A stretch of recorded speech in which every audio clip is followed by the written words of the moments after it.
Have you ever been completely derailed by a sudden change in your life, blindsided by the rug being pulled from underneath you? Perhaps it was a job loss, a breakup, a pandemic. In The Art of Winning, rugby legend Dan Carter discusses how he navigated changing rugby positions, changing teams, and ultimately the biggest change of all, leaving the sport completely. He explores the importance of not running from your feelings, how to balance your individual needs with the team's needs, and how focusing on the process can prevent complacency and burnout so you can bounce back from losses and keep winning in the long run. So part 1, the emotional versus the rational self. Sometimes really talented people can't deliver when they need to, and Carter puts this down to the ability, or lack thereof, to handle pressure. And to do this well, you need to make sure that your best self is in charge. Carter discusses the two selves, the red self, which is the emotional self, and then you've got the blue self, which is the rational self. He explains how him and his teammates made sure that their blue rational selves came online under pressure. He said that when he was in his red emotional self, he would go really quiet, which was really bad when he became a playmaker because he had to call the shots.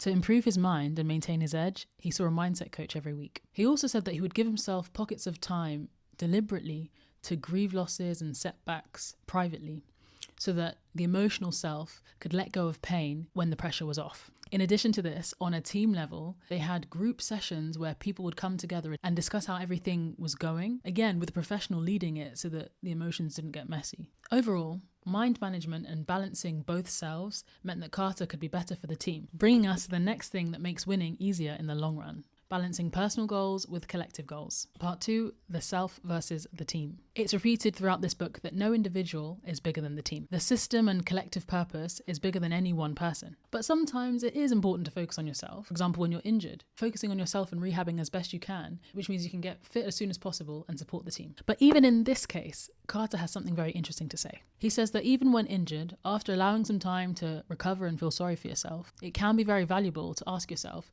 even if I'm injured, how can I best contribute? Dan Carter did this really well in one of the World Cups. He got injured so couldn't play, but made sure to give tips and guidance to his replacements. But you can only operate like this if you have a purpose. A strong sense of purpose unites both the individual and collective good, allowing both to keep winning when things get tough. And this balance between the self and the team, the individual and the collective, can work well in the short term, but to sustain it over the long term, you need to overcome one final challenge. And that third challenge is the spectrum between complacency and burnout.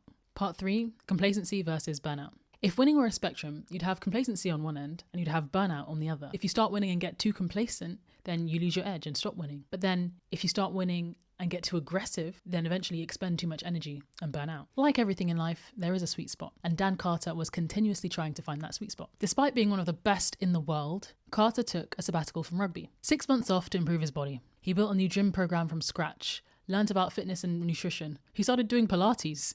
Many would have been terrified of stopping, scared that they'd lose momentum or that people would forget about them. Not Dan Carter. And ultimately, the break paid off. Dan Carter played rugby until he was 38 years old. The sabbatical took months from his career in the short term, but likely added years in the long term. Several senior All Blacks have been known to take sabbaticals, a practice that is way less common in English or European rugby. But in New Zealand, they clearly see that there's value in it. By continuously learning and also implementing what he learned, Dan Carter developed not just intensity, but longevity. Here we see the way to find that sweet spot between complacency and burnout is a relentless focus on the process. Even now, Dan Carter's constantly learning in his multifaceted career, coaching leaders, doing motivational talks, and managing leadership roles. He stated in the book that he reviews his life weekly to see what's gone well, what he's learned, and what he's going to take into the next week. Overall, Dan Carter shows us how to consistently win over time, and he really is one of the best in the business. He shows us that it's important to control your emotions and deal with them at the appropriate time, to connect your individual purpose to a collective one, and how he navigated the traps of complacency and burnout to keep winning in the long term. If you liked this deep dive into the art of winning, then you'll probably like this book by another World Cup winner, Winning the Fight by Maggie Alfonsi.